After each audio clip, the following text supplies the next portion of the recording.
नमस्कार दोस्तों, एक बार फिर से बहुत बहुत स्वागत है आप सभी का मेरे YouTube channel AYT India academy पर। दोस्तों, आज की जो वीडियो है, इस वीडियो के अंदर हम जानेंगे मेंटेनेंस डिपार्टमेंट जो होता है उसके KPIs या की परफॉर्मेंस इंडिकेटर्स क्या क्या होते हैं।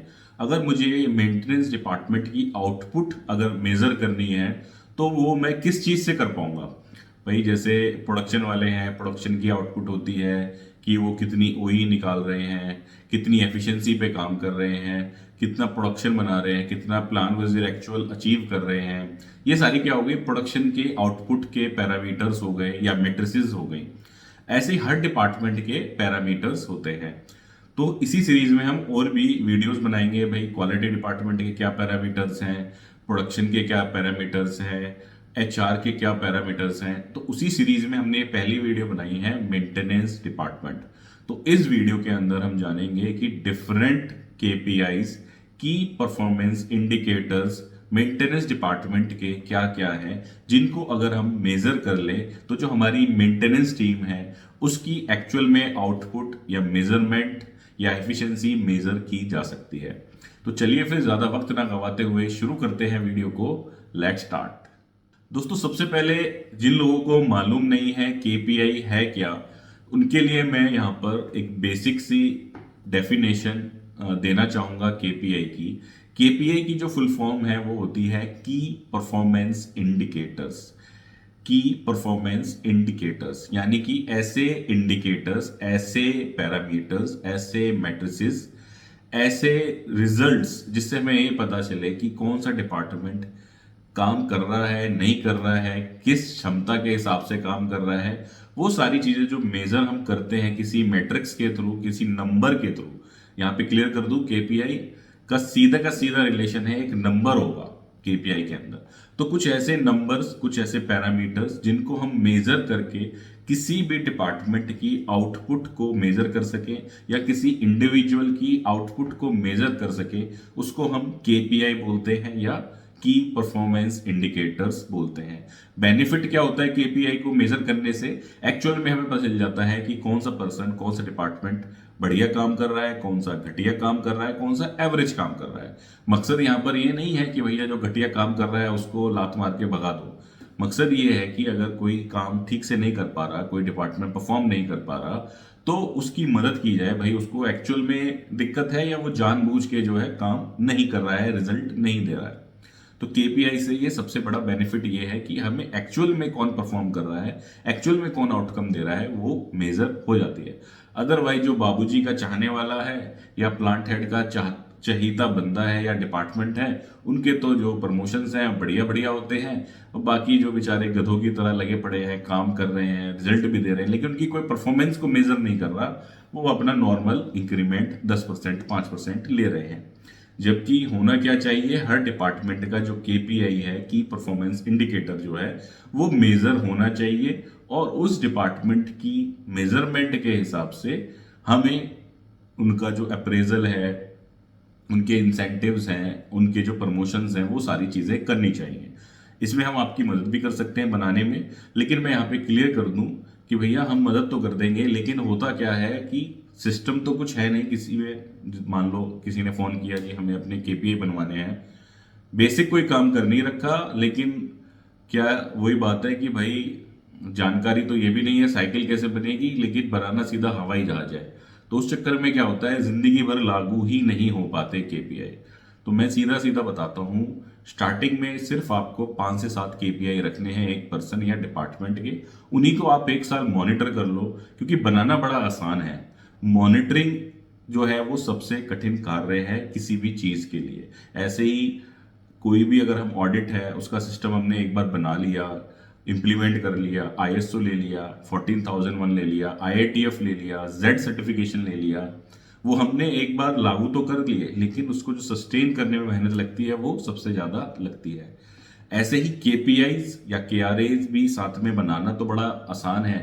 किसी कंसल्टेंट को बुलाओ या किसी ज्ञानी व्यक्ति को बुलाया आपने अपने ही कंपनी से, बोला कि भाई सबके KPIs बनाने हैं, उसने बना तो दिए, लेकिन मॉनिटर कौन करेगा, उसको मेजर कौन करेगा? तो मेजरमेंट बड़ी जरूरी है जो रेगुलर बेस पर होनी चाहिए, और साथ ही साथ जो डेटा आ रहा है क्या वो ऑथेंटिक डेटा है, क्या वो रियल डेटा है, क्या वो सही डेटा है, वो बड़ा ज़रूरी है। तो इस तरीके से आप केपीआई को मॉनिटर करके किसी भी पर्सन या डिपार्टमेंट या ऑर्गेनाइजेशन की जो परफॉर्मेंस है उसको मॉनिटर कर सकते हो। अब बात करेंगे हम मेंटेनेंस के केपीआई क्या क्या होते हैं।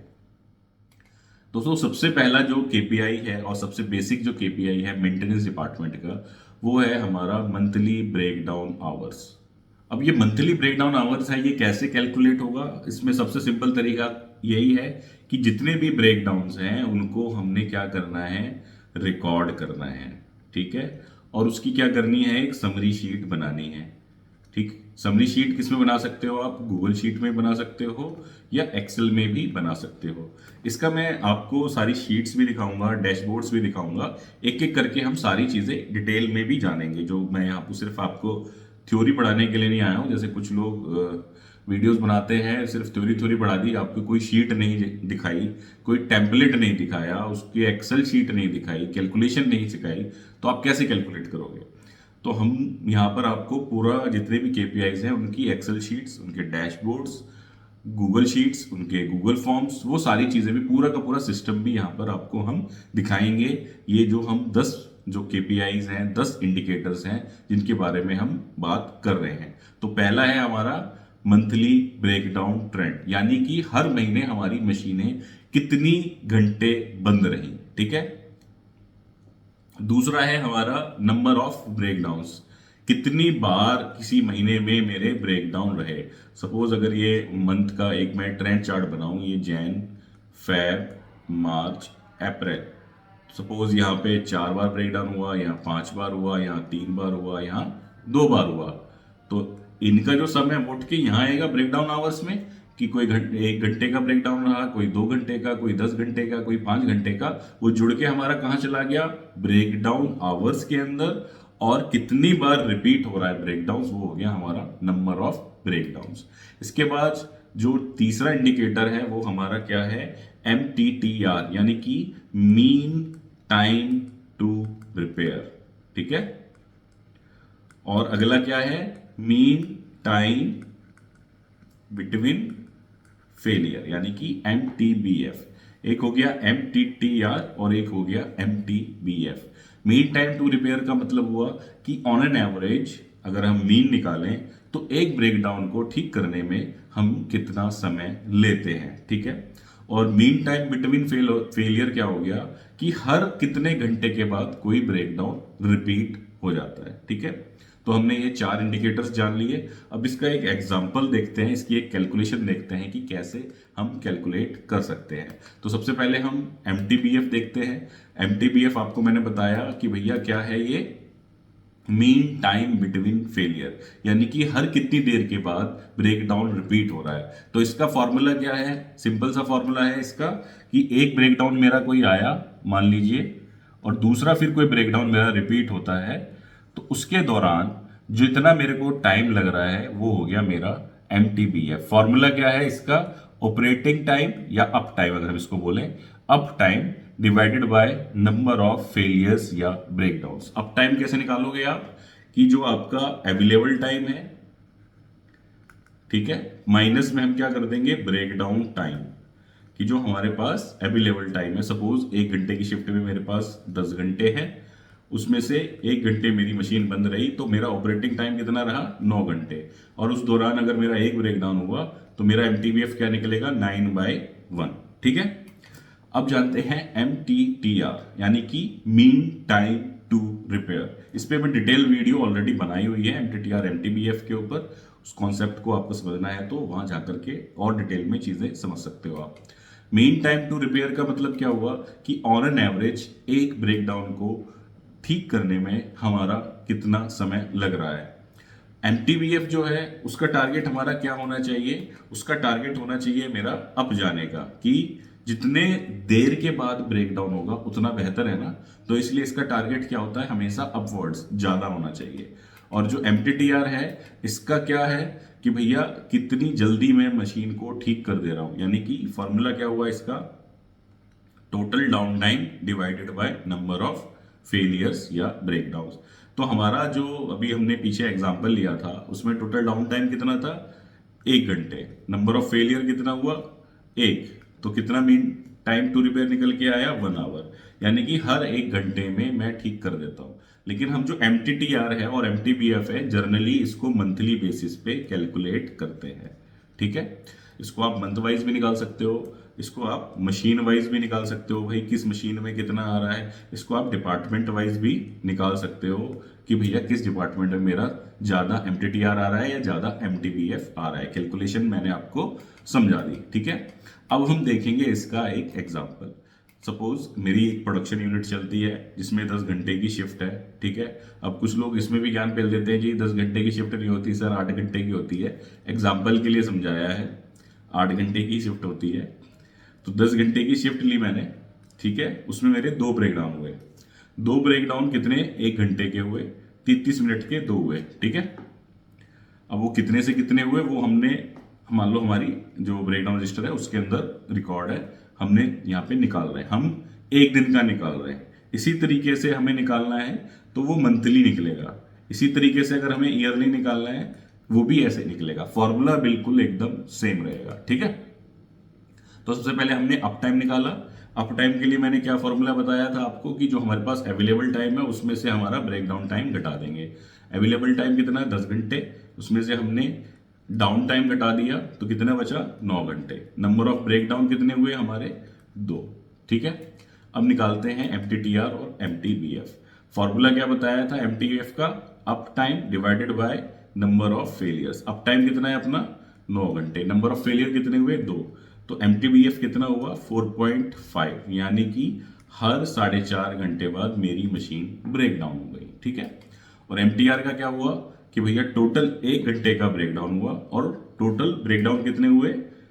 2 ब्रेक डाउन हुए। यानी कि total down time divided by number of failures या नंबर ऑफ ब्रेक डाउन्स। ठीक है, तो कितना निकल करके आया? 0.5 आवर्स। यानी कि मैंने आधे घंटे में मशीन को ठीक कर दिया। ठीक है, अब मान लो कि अगर ये मेरा महीने का डेटा होता, फॉर एग्जांपल उदाहरण दे रहा हूँ, इसमें कोई कैलकुलेशन नहीं है, कि 10,000 घंटे मेरे पास पूरे महीने में अवेलेबल थे सारी मशीनों के निकाल मिला कर करके, उसमें से 1,000 घंटे मेरे ब्रेक डाउन हो गए।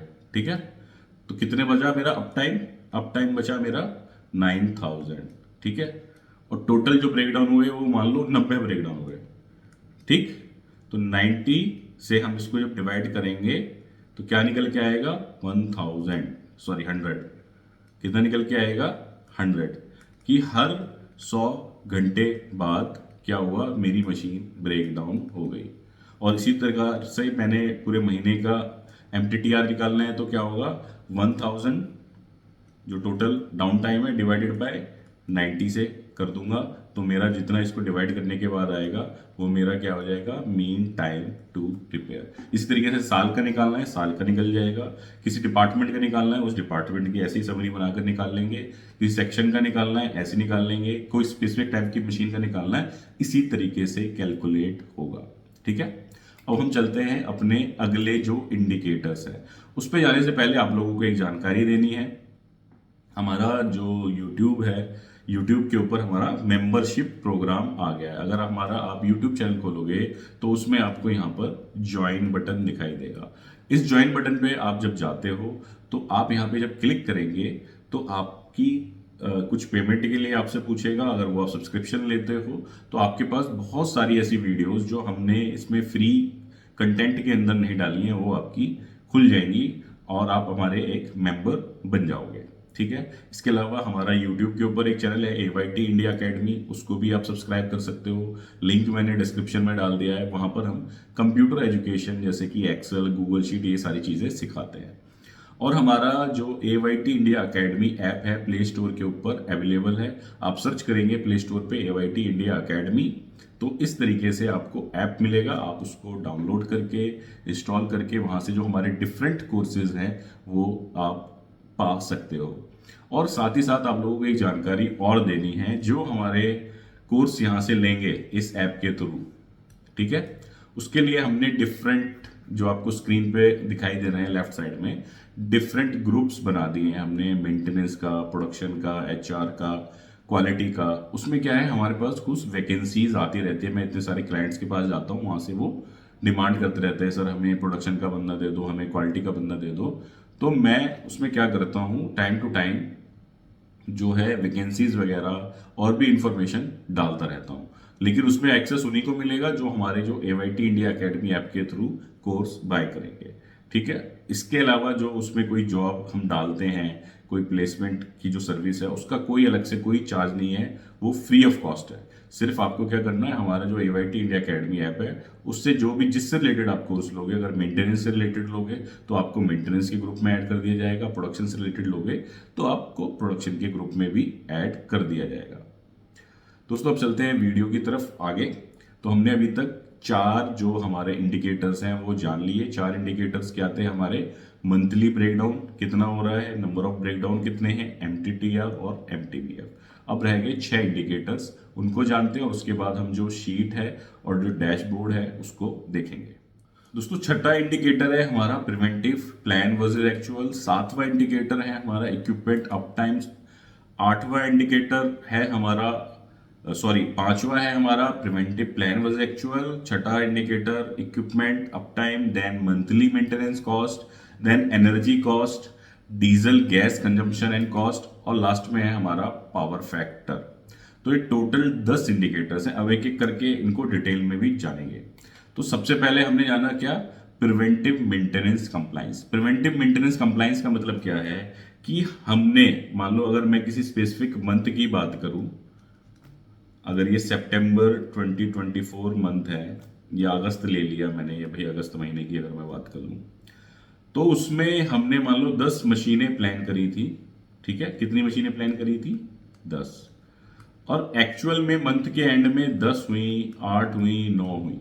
मान लो किसी कारणवश नहीं हो पाई, हमारी 8 मशीनें हुई, तो इसको कैसे निकालेंगे, एक्चुअल में कितनी प्रिवेंटिव हुई और प्लान कितनी थी। तो ये हो गया हमारा 80% कंप्लाइंस हो गया। तो इस तरीके से हमको इसको मंथली बेस पे मॉनिटर करना है कि हम कितने परसेंट जो है प्लान वर्सेस एक्चुअल के हिसाब से कंप्लाइंस कर रहे हैं, किसका, पीएम अडेरेंस का। ये किस लिए चाहिए कि हमें ये पता चलता रहे कि भाई हम जो पीएम कर रहे हैं उसको हम टाइमली कर भी पा रहे हैं, नहीं कर पा रहे। मान लो किसी महीने में डाउन गया तो हम उस पर देखें ना किस कारण से गया, कि प्रोडक्शन से मशीन नहीं मिल पाई, हमारे पास स्पेयर पार्ट मौजूद नहीं थे, या हमने जो है प्लान ही ढंग से नहीं किया। तो इससे हमारा जो है कंप्लाइंस पता चलता है पीएम अडेरेंस का। देन है हमारा equipment up time. Equipment up time को आप एबिलिटी जो बोलते हो, एबिलेबिलिटी एक तरीके से वो भी बोल सकते हैं हम इसको, एबिलिटी परसेंट। ये कैसे निकलेगा कि भैया अप टाइम कितना था टोटल और अवेलेबल शिफ्ट टाइम कितना था किसी भी शिफ्ट में। सपोज जैसे अभी हमने वहां देखा कि भैया शिफ्ट थी 10 घंटे की, अप टाइम था 9, तो कितना हुआ, इसको अगर इंटू कर देंगे तो 90% हमारा जो इक्विपमेंट है उसका अप टाइम था। ठीक है, इससे हमें क्या पता चल रहा है कि हम मशीन को प्रॉपरली यूटिलाइज कर पा रहे हैं या नहीं कर पा रहे। इसमें जो अप टाइम जो लेंगे हम सिर्फ मेंटेनेंस से रिलेटेड ही लेंगे, कि भाई जो मेंटेनेंस की वजह से अगर मशीन मेरी डाउन है वही लेना है इसके अंदर। ये नहीं कि मैन पावर नहीं है, मटेरियल नहीं है, वो भी इसमें घुसेड़ दिया। अदरवाइज क्या है कि हम फिर मेंटेनेंस की मैट्रिक्स नहीं, हम पूरी प्रोडक्शन मेंटेनेंस सबकी मिला के चेक कर रहे हैं। तो हमने सिर्फ इसके अंदर क्या डालना है, ड्यू टू ब्रेकडाउन अगर मशीन मेरी खड़ी है वो लेकर के चलना है, और हमने इक्विपमेंट का अप टाइम निकालना है परसेंटेज में।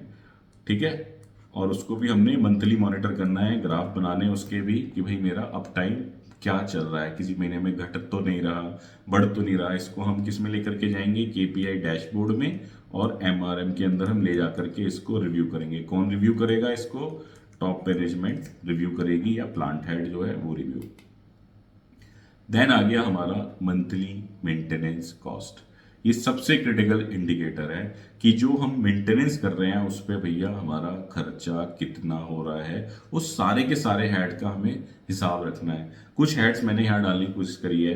जैसे सबसे पहला है स्पेयर पार्ट। स्पेयर पार्ट क्या है, जैसे कोई मशीन खराब हुई, उसकी बेल्ट टूट गई, उसकी मोटर खराब हो गई, तो उनको ठीक करने में जो मेरा खर्चा आ रहा है। सपोज स्पेयर पार्ट में मेरे कितने लगे, 1000 रुपये लगे, तो मैंने यहाँ डाल दिया 1000। देन है हमारा मैन पावर कॉस्ट, कि मैन पावर कितनी लग रही है हमारी मेंटेनेंस की। ठीक है, इसके अंदर हम पूरी की पूरी जो हमारी मेंटेनेंस टीम है उसका एक डेटा लेंगे एचआर डिपार्टमेंट से कि भाई हमने कितनी तनख्वाह दी पूरी मेंटेनेंस डिपार्टमेंट में। देन मैंने कंज्यूमेबल कॉस्ट लेनी है, जो टूलिंग वगैरह लगती है, ग्राइंडर ग्राइंडर, जो कि कहीं नहीं जिनका हिसाब किताब होता, जो ऐसे ही खर्चे में चलते रहते हैं, वो हमने यहाँ पर हिसाब जोड़ना है। अगर हम एनुअल मेंटेनेंस कॉन्ट्रैक्ट देते हैं किसी थर्ड पार्टी को कि भाई मेरी मशीनें आकर के ठीक कर दो, उसका हमने आपको एएमसी दे रखा है, तो वो कॉस्ट यहाँ पर आएगी। थर्ड पार्टी अगर हम बाहर से किसी सर्विस इंजीनियर को बुला रहे हैं, वो कॉस्ट यहाँ पर आएगी। डाउन टाइम की वजह से जो लॉस हो रहा है वो कॉस्ट यहाँ पे आएगी, तब जाके मेरी टोटल मेंटेनेंस कॉस्ट निकलेगी। और इसको भी हमने क्या करना है, महीने के महीने हमने मॉनिटर करना है ग्राफ के फॉर्म में कि मेरा ये घट रहा है या बढ़ रहा है। अब दोस्तों जो सबसे आखिरी इंडिकेटर्स हैं वो है हमारे एनर्जी से रिलेटेड, जिसके अंदर हमारा इलेक्ट्रिसिटी है, जिसके अंदर हमारा डीजल है, जिसके अंदर हमारा पीएनजी है, और जिसके अंदर हमारा पावर फैक्टर भी आ जाता है। तो इसके अंदर क्या क्या हम कवर करेंगे, सबसे पहले है यूनिट किलोवाट एम्पियर आवर में और केवीएएच में। ठीक है, जो बिल आता है वो केवीएएच के हिसाब से आता है, इसलिए दोनों को मॉनिटर करना जरूरी है। वो हम यहाँ पे डेली के डेली रिकॉर्ड करेंगे, उसकी मंथली समरी बन जाएगी, और जो बिल आएगा उससे भी रिकॉर्ड करेंगे। मशीन वाइज हम मीटर्स लगा सकते हैं या सेक्शन वाइज मीटर्स लगा सकते हैं कि किस डिपार्टमेंट में मेरी ज्यादा बिजली की खपत हो रही है या किस मशीन पे मेरी ज्यादा बिजली खा रही है। देन है मेरी टोटल इलेक्ट्रिसिटी कॉस्ट, निकल करके आ गई पूरे महीने में मेरा बिजली में कितना खर्चा हुआ है, कहाँ से लेंगे, जो हमारा मंथली बिल आता है ये वहां से हम लेंगे। ठीक है, उसके बाद आता है मेरा डीजल और गैस। अगर मेरे यहाँ पीएनजी लगी है या मैं कुछ अपना क्या बोलते हैं जनरेटर है मेरे यहाँ पर जिसके अंदर डीजल डलता है, तो उसका भी हमने यहाँ पे ब्यौरा रखना है, और उससे हमने टोटल कॉस्ट निकालनी है कि मेरी कितनी बिजली खप रही है, टोटल कितना एनर्जी में मेरा पैसा जा रहा है। और किसी प्रकार का एनर्जी सोर्स आप यूज कर रहे हो, मान लो लकड़ी यूज कर रहे हो, कहीं पर किसी बॉयलर वगैरह में कोल यूज कर रहे हो, वो सारी चीजें भी यहाँ पर आएंगी और उनको हमने प्रॉपरली रिकॉर्ड करना है। देन है पावर फैक्टर। पावर फैक्टर क्या होता है कि जो हमारी एक्चुअल पावर है यानी कि KWAH और जो थियोरेटिकल पावर है KVAH, इसका एक रेशियो होता है जो हमारा 0.9998 आना चाहिए। जितना ये टुवर्ड्स 1 होगा उतना कंपनी को कम नुकसान है। मैं कहीं कहीं देखता हूँ पावर फैक्टर 7.5 आ रहा है, अब तो थोड़ी सरकार ने सख्ती कर दी है तो लोग इसमें कैपेसिटर बैंक वगैरह या पैनल वगैरह लगा लेते हैं। तो 75 से ये नहीं है सरकार का नुकसान हो रहा है, आपका नुकसान हो रहा है, क्योंकि आपको 25% एक्स्ट्रा बिल पे करना पड़ता है। बिल हमेशा जो आएगा वो KVAH के हिसाब से आता है। ठीक है, तो इसलिए आपको पावर फैक्टर मेंटेन करना है। पावर फैक्टर जितना नियरेस्ट टू 1 होगा उतना बेहतर है, अदरवाइज आप पे पेनल्टी लगती रहेगी। तो ये सारे इंडिकेटर्स हैं जो आपने मॉनिटर करने हैं, रिकॉर्ड करने हैं। अब हमने क्या करा हुआ है, इसके बहुत सारे शीट्स वगैरह, डैशबोर्ड वगैरह बना रखे हैं जिसपे हमने कुछ कोर्सेज भी क्रिएट किए हुए हैं, तो वही हम यहाँ पर अभी देखेंगे, आपको समझाएंगे कि भाई ये आप भी ऐसे करना चाहो तो इसको मॉनिटर कर सकते हो। अभी जैसे आपकी स्क्रीन के ऊपर ये मेंटेनेंस डैशबोर्ड की पूरी फाइल आ गई। ठीक है, इसमें हमने क्या किया हुआ है, सबसे पहले हमने एक फॉर्म बना रखा है, ठीक, जिसमें कोई भी ब्रेकडाउन हो आप यहाँ पर रिकॉर्ड कर सकते हो। हमने क्या मतलब आपकी स्क्रीन पे खुला हुआ है, आपको बनाना है, आप भी बना लो कि भाई जिसके अंदर डेट है, मशीन का नाम है, नंबर है, देन टाइप ऑफ ब्रेकडाउन की यहाँ पर प्रिवेंटिव मेंटेनेंस की हमने, इलेक्ट्रिकल ब्रेकडाउन था, मैकेनिकल था, प्रोडक्टिव था, हाइड्रोलिक था, देन किस समय और किस डेट को ब्रेकडाउन मेरा स्टार्ट हुआ, क्या प्रॉब्लम मिली, किसने प्रॉब्लम रिपोर्ट करी, उसका रूट कॉज क्या था, उस पर एक्शन क्या लिया, कोई स्पेयर पार्ट आपने उसमें लगाया क्या, स्पेयर पार्ट अगर लगाया तो उसकी कॉस्ट क्या थी, ब्रेकडाउन किस समय और किस तारीख को खत्म हुआ। देन यहाँ पर हमने अपलोड करनी है ब्रेकडाउन की स्लिप या कोई थर्ड पार्टी से हमने काम कराया था उसकी रिपोर्ट, ताकि आप वेरीफाई कर सको कि एक्चुअल में बिल आ रहे हैं थर्ड पार्टी के या फर्जी बिल आ रहे हैं। ये सारी बहुत दिक्कतें होती है कंपनियों के अंदर जो धीरे धीरे कंपनी को बर्बाद कर देती है। देन मेंटेनेंस किसने करी, और यहाँ पे हमने इसको बटन दबाया सबमिट दबाते ही हमारा जो डेटा है उठ करके यहाँ हमारे ऑटोमेटिक ब्रेकडाउन रजिस्टर में आ गया। ठीक है। जैसे ही ब्रेकडाउन रजिस्टर में आया, यहाँ आ गया कि भैया इतनी तारीख को इस मशीन पे ये प्रॉब्लम आई, इतने बजे प्रॉब्लम आई, इसमें ये काम हुआ, ये हमने यहाँ पर उसकी स्लिप लगा दी, इसने रिपेयर किया और यहाँ टाइम निकल के आ गया कि 9.5 घंटे इसमें टोटल टाइम लगा। ठीक है। इसी के बेस पे हमारा क्या होता है, मशीन हिस्ट्री कार्ड क्रिएट हो जाता है कि भैया 5 नंबर में अगर कोई हमें देखना है तो 5 नंबर यहाँ से सिलेक्ट किया। ठीक है। अगर हमको देखना है 6 नंबर में क्या क्या प्रॉब्लम आई, कब कब प्रॉब्लम आई, तो ये पूरा आ गया। अभी 6 नंबर जो है इसमें की है, इस कैपेसिटी की है, प्रेस शॉप में है, इंस्टॉलेशन ईयर ये है, स्टेटस ये है, और यहाँ पे टोटल अपने आप ब्रेकडाउन रजिस्टर मेरा बन करके तैयार हो गया। फिर दोस्तों क्या है, इसी से हमने एक डैशबोर्ड भी क्रिएट कर दिया, क्योंकि जो आपको ये केपीआई मॉनिटर करने हैं, जो मैं आपसे बात कर रहा था कि monitoring is the difficult part और चैलेंजिंग पार्ट। मॉनिटरिंग कोई नहीं कर पाता, उसी के लिए डैशबोर्ड वगैरह ये सारी चीजें काम आती हैं। सिर्फ बंदे का क्या काम है, मेंटेनेंस वाले का, उसने सिर्फ ये एक फॉर्म भरना है। ठीक है। उसके बेस पे डैशबोर्ड अपने आप बन गया, ब्रेकडाउन रजिस्टर अपने आप बन गया, और यहाँ पर डेटा आ गया। अब मेरे को अगर देखना है जनवरी से लेकर अभी तक मेरा क्या क्या प्रॉब्लम्स आई हैं, तो मैं यहाँ सीधा जाऊँगा, डेट सेलेक्ट करूँगा 1 जनवरी से लेकर 7 सितंबर। ठीक है। तो इसने क्या किया, यहाँ पर पूरा मेरा ब्यौरा बना दिया। ठीक है। ब्यौरा क्या बना दिया कि कौन सी मशीन में सबसे ज़्यादा ब्रेकडाउन हुआ, टॉप पे आ गई, कितनी बार ब्रेकडाउन हुआ, उसका एमटीटीआर निकाल दिया कि इस मशीन में टोटल 21 घंटे लगते हैं एक ब्रेकडाउन को ठीक होने में। यहाँ टोटल निकाला हुआ है कि अभी तक का जो एमटीटीआर चल रहा है मेरा 11 घंटे चल रहा है। ऑन एन एवरेज में 11 घंटे ले रहा हूँ ब्रेकडाउन को ठीक करने में। ठीक है। यहाँ मेरी मंथली मेंटेनेंस कॉस्ट आ गई, जो हमने अभी केपीआई देखे थे। यहाँ ब्रेकडाउन आ गए मंथली, यहाँ पर हमारे नंबर ऑफ ब्रेकडाउन आ रहे हैं। ठीक है। और नीचे क्या हुआ, मेरे टॉप जो मशीन्स हैं उनके ब्रेकडाउन्स वगैरह आ गए। ऐसे इसमें मंथली ग्राफ्स और भी ऐड किए जा सकते हैं, मशीन वाइज ग्राफ्स और ऐड किए जा सकते हैं। यहाँ मंथली समरी आ रही है। अब मान लो मेरे को किसी एक स्पेसिंग मशीन का डेटा देखना है, तो मैंने यहाँ सिलेक्ट किया मशीन नंबर 6, तो अब ये डेटा सारा मशीन नंबर 6 के हिसाब से हो गया कि फरवरी में इसमें 2,500 लगे, यहाँ 3,000 लगे, यहाँ 1,550 लगे, टोटल 35 घंटे 0.5 का ब्रेकडाउन रहा है, 3 बार ब्रेकडाउन आए हैं, टोटल ब्रेकडाउन आवर्स इतने इतने लगे हैं, ये प्रॉब्लम्स आई हैं, प्रॉब्लम भी आ गई। ठीक है। और टोटल एमटीटीआर इस पे 11.8 घंटे है। ठीक।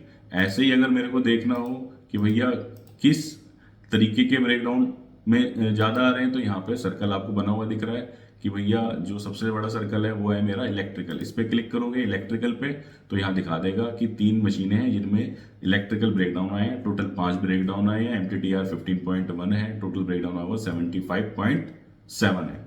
ठीक है। मेंटेनेंस कॉस्ट इनमें इतनी इतनी लगी, डिटेल्स ये आ गई। ठीक। तो इस तरीके से हमने पूरा का पूरा ऑटोमेट कर दिया आपका ब्रेकडाउन का सिस्टम, मशीन मेंटेनेंस का सिस्टम। इसके रिमाइंडर्स भी आते हैं, इसके मेल्स भी आते हैं डेली कि भाई कल के ब्रेकडाउन्स ये रहे। ठीक। अब हम बात करते हैं एनर्जी की। तो एनर्जी के लिए भी हमने सेम पैटर्न पे रिकॉर्डिंग का मेथड बना रखा है कि आपने अगर एनर्जी का डेटा रिकॉर्ड करना है, यहाँ से आपने डेट सिलेक्ट करी कैलेंडर से, नेक्स्ट में गए, यहाँ पे आपने रीडिंग डाली, टाइम ऑफ रीडिंग, रीडिंग के WH, KVH, PF, DG, set running hours, meter reading, diesel consume, ये आपने डालना है, सबमिट करना है, और ये हमारा डेटा उठ करके कहाँ आ जाएगा, ये हमारा डेटा उठ के इस शीट के अंदर प्रॉपरली पहुँच जाएगा। भाई यहाँ दिखा देगा कि भाई ये वाला जो मेरा डेटा है 2 तारीख को इतने बजे मैंने रीडिंग ली, इतने मेरे KWH की रीडिंग थी, इतनी मेरी KVH की रीडिंग थी, पावर फैक्टर इतना था, DG सेट इतना चला, उसकी रीडिंग इतनी आई, कंज्यूम डीजल इतना हुआ, डीजल बैलेंस इतना है, PNG की रीडिंग इतनी है। तो पूरा का पूरा जो बही खाता है एक फॉर्म भरने से आपके हाथ में आ गया। अब वो जमाना गया कि बाबूजी रजिस्टर भर रहे हैं, ठीक है, और फिर उसको कोई एंट्री कर रहा है, करी नहीं तो किसी ने डेटा मांगा तो पलटने लग गए।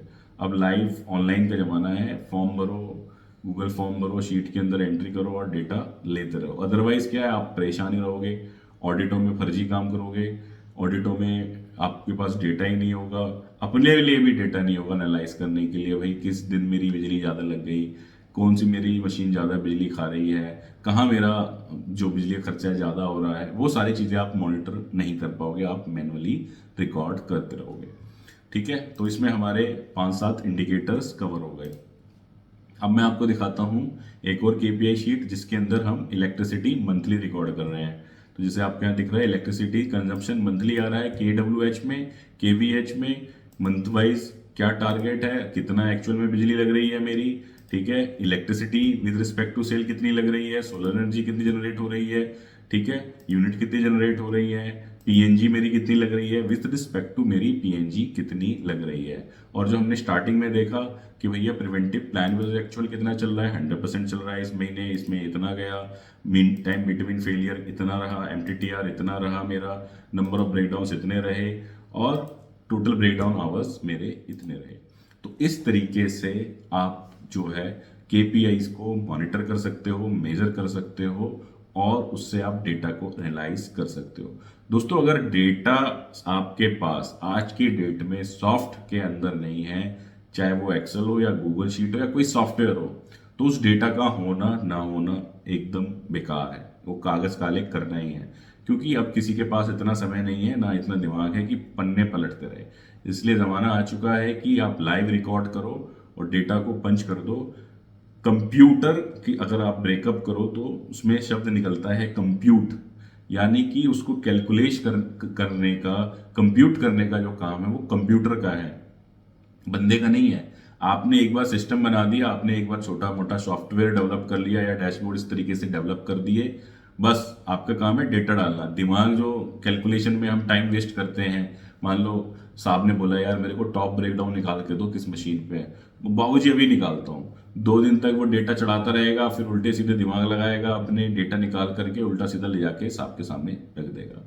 वहीं अगर वह पर्सन रियल टाइम अपना डेटा अपडेट करता रहे, चाहे एक्सेल शीट में रोजाना चढ़ा दे या गूगल फॉर्म गूगल शीट के थ्रू चढ़ा दे, और ये इस तरीके के डैशबोर्ड्स वगैरह हो, तो किसी भी ओनर को देखना है, प्लांट हेड को देखना है, कितना 1 मिनट का काम है, बटन दबाना है, सारा डेटा हाथ में आ जाएगा। तो दोस्तों, उम्मीद है वीडियो आप लोगों को पसंद आई होगी। अगर आपको ये जो शीट्स मैं आपको दिखा रहा था, गूगल फॉर्म्स और ये सारी चीज़ें अगर ये सीखनी है, समझनी है, कैसे बनानी है, तो उसके लिए हमने एक मेंटेनेंस का कोर्स बना रखा है। आपको लिंक डिस्क्रिप्शन में दिख जाएगा, वहां से जाकर के आप बाय कर सकते हो। अदरवाइज आपको हमारी ऐप में आना है, वहां डालना है मेंटेनेंस डैशबोर्ड कोर्स, ठीक है। वहां से भी जाकर के आप कोर्स को परचेज कर सकते हो। इसी के साथ समाप्त करेंगे वीडियो को। धन्यवाद।